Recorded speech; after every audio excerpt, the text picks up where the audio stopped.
மாணவர் போர்ட்டலில் எப்படி உள்நுழைவது என்பதை நாம் பார்க்கலாம். முதலில் கூகுளை திறந்து EDIITN என டைப் செய்யவும். அதில் வரும் அதிகாரப்பூர்வ இணையதளத்தை தேர்வு செய்யவும்.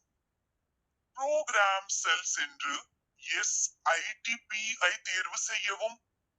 பிறகு லோகின் ஐ கிளிக் செய்து ஸ்டூடெண்ட்ஸ் ஐ தேர்வு செய்யவும். அல்லது நமது டிஸ்ட்ரிக்ட் வாட்ஸ்அப் குரூப்பில் டெக்னிக்கல் சப்போர்ட் டீம் பகிர்ந்துள்ள லாகின் லிங்கை நேரடியாக பயன்படுத்தவும்.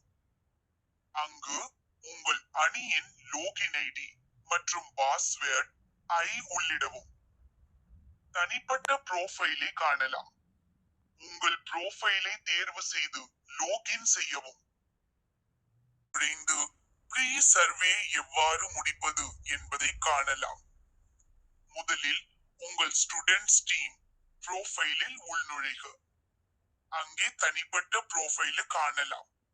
உங்கள் புரோஃபைல தேர்வு செய்து லோகின் செய்யவும். ஒரு வெல்கம் மெசேஜ் வரும். அதற்கு பிறகு கீழே ஸ்க்ரோல் டவுன் செய்யவும்.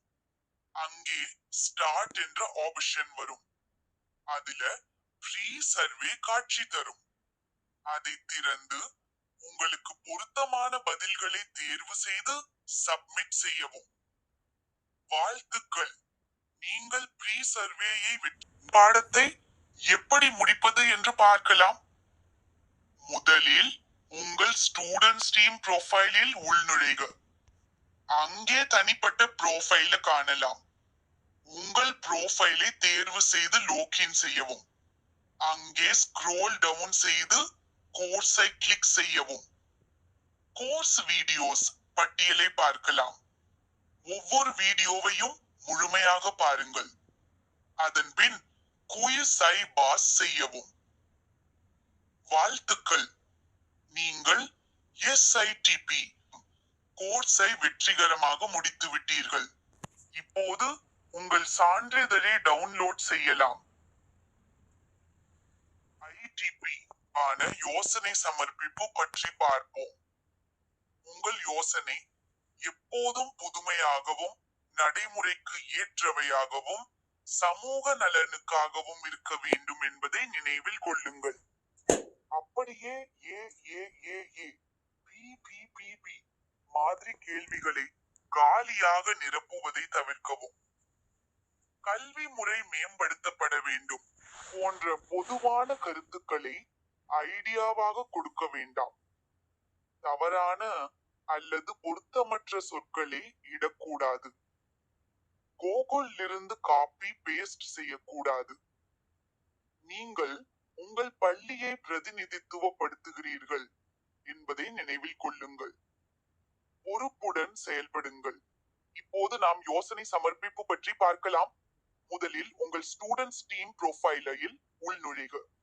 அங்கே தனிப்பட்ட புரோஃபைலை காணலாம். உங்கள் புரோஃபைலை தேர்வு செய்து லோகின் செய்யவும். கீழே ஸ்க்ரோல் செய்யுங்கள். அங்கே ஐடியா சப்மிஷன் ஐ தேர்ந்தெடுக்கவும். சூஸ் தீம், உங்கள் ஐடியா யோசனைக்கு பொருத்தமான தீமை தேர்வு செய்யவும். அதன் பின் அதற்கேற்ற ஃபோக்கஸ் ஏரியாவை தேர்வு செய்யவும். செலக்ட் லாங்குவேஜ், உங்கள் யோசனையை எந்த மொழியில் சமர்ப்பிக்க விரும்புகிறீர்கள் என்பதை தேர்வு செய்யவும். டைட்டில், டிஸ்கிரிப்ஷன், வீடியோ ஆல் ஒரே மொழியில் இருக்க வேண்டும். டைட்டில் ஆஃப் ஐடியா, உங்கள் யோசனைக்கு சுருக்கமான பொருத்தமான பெயரை எழுதவும். இது விளக்கம் அல்ல, பெயர் மட்டும். பிரச்சனை, ஸ்டேட்மெண்ட், நீங்கள் கண்ட பிரச்சனையை தெளிவாக எழுதவும். அது ஏன் முக்கியம், சமூகத்தில் அதன் தாக்கம் என்ன என்பதை விளக்கவும். இந்த பிரச்சனைக்கு முக்கியமான காரணங்களை பட்டியலிடவும். எஃபெக்ட்ஸ் ஆஃப் தி ப்ராப்ளம், பிரச்சனையின் விளைவுகளை குறிப்பிடவும்.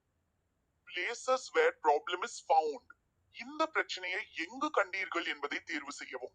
பள்ளி, வீடு அல்லது சந்தை, பூங்கா போன்ற பொது இடங்களில்.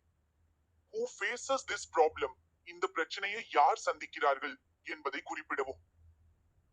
சொல்யூஷன் அண்ட் யூசர் அனாலிசிஸ், உங்கள் தீர்வை எழுதவும். உங்கள் யோசனை எப்படி வேலை செய்கிறது, யாருக்கு உதவுகிறது, பிரச்சனையை எப்படி சரி செய்கிறது என்பதை கூறவும். எளிமையாகவும் தெளிவாகவும் 1000 எழுத்துக்குள் இருக்க வேண்டும். ஸ்டேக் ஹோல்டர்ஸ் கன்சல்டட், உங்கள் யோசனை பற்றி எத்தனை பேரிடம் ஆலோசனை பெற்றீர்கள் என்பதை தேர்வு செய்யவும். எவரும் இல்லை. 2 முதல் 4 பேர், 5 பேர் மேல் அல்லது 10 பேர் மேல். Actions taken. உங்கள் குழு எடுத்த நடவடிக்கைகளை குறிக்கவும். உதாரணமாக, பின்னூட்டம் பெற்றீர்களா, பிராட்டோடேபிள் மாற்றம் செய்தீர்களா என்பதையும் குறிப்பிடவும். ஃபீட்பேக் செக்ஷன் பெற்ற ஃபீட்பேக்கை எழுதவும். அதன்படி செய்த மாற்றங்களை குறிப்பிடவும். புரோட்டோடைப்பிங். உங்கள் புரோட்டோடைப்பின் ஆவணம் அல்லது படத்தை பதிவேற்றவும். Work book submission. உங்கள் குழு ஒர்க் புக்கை பூர்த்தி செய்து ஆசிரியரிடம் கொடுத்தீர்களா என்பதை எஸ், நோ என தேர்வு செய்யவும். Final review and submit. இறுதியாக உங்கள் அனைத்து பதிவுகளையும் சரிபார்க்கவும். Theme, focus area, problem, solution, feedback, uploads அனைத்தும் சரியாக இருந்தால் சப்மிட்டை கிளிக் செய்யவும். வாழ்த்துக்கள். SIDBக்கான உங்கள் யோசனையை வெற்றிகரமாக சமர்ப்பித்துள்ளீர்கள். உங்கள் வழிகாட்டி ஆசிரியர் உங்கள் யோசனையை அவர்களின் போர்ட்டலில் சரிபார்த்து ஒப்புதல் அளித்தால் மட்டுமே உங்கள் யோசனை முழுமையாக சமர்ப்பிக்கப்படும் என்பதை நினைவில் கொள்ளவும். அதன் பிறகு நீங்கள் போஸ்ட் சர்வே முடித்து ஐடியா சப்மிஷன் சர்டிபிகேட் பதிவிறக்க முடியும். அப்ரூவ் செய்வது காணலாம். முதலில் உங்கள் கைட் டீச்சர் ப்ரொஃபைலில் லாகின் செய்யவும். ஸ்க்ரோல் டவுன் செய்து டீமை தேர்வு செய்யவும். அந்த டீமில் மாணவர்கள் சமர்ப்பித்த ஐடியா சப்மிஷன் டீடைல்ஸ் காணலாம். அங்கே வியூ என்பதை கிளிக் செய்து ஐடியாவை ரிவ்யூ செய்யவும். ஐடியா சரியாகவும் முழுமையாகவும் இருந்தால் அப்ரூவல் தேர்வு செய்து சப்மிட் செய்யவும். ஆனால் ஏதேனும் மாற்றம் அல்லது திருத்தம் தேவைப்பட்டால் ரிஜெக்ட் செய்யவும்.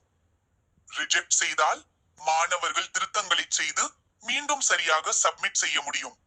அப்ரூவல் கொடுத்த பிறகு நீங்கள் போஸ்ட் சர்வேயை பூர்த்தி செய்து சர்டிபிகேட்டை டவுன்லோட் செய்யலாம். சர்வே முடித்து சான்றிதழை பதிவிறக்கம் செய்வது எப்படி? உங்கள் டீச்சர் ஐடியாவை அப்ரூவ் செய்தவுடன் உங்கள் ஐடியா வெற்றிகரமாக சப்மிட் செய்யப்பட்டது. இப்போது நீங்கள் போஸ்ட் சர்வே முடித்து சான்றிதழை டவுன்லோட் செய்யலாம். லாகின் செய்து உங்கள் ப்ரொஃபைலை திறக்கவும். அங்கே போஸ்ட் சர்வேயை தேர்வு செய்யவும். உங்களுக்கு பொருத்தமான பதில்களை அளித்து சப்மிட் செய்யவும். அதன் பின் சர்டிபிகேட் பேஜ்க்கு செல்லவும். இங்கே உங்கள் ஐடியா சப்மிஷன் சர்டிபிகேட்டை டவுன்லோட் செய்யலாம். வாழ்த்துக்கள். நீங்கள் உங்கள் யோசனையை வெற்றிகரமாக சப்மிட் செய்து போஸ்ட் சர்வே மற்றும் சர்டிபிகேட் டவுன்லோடை முடித்து விட்டீர்கள்.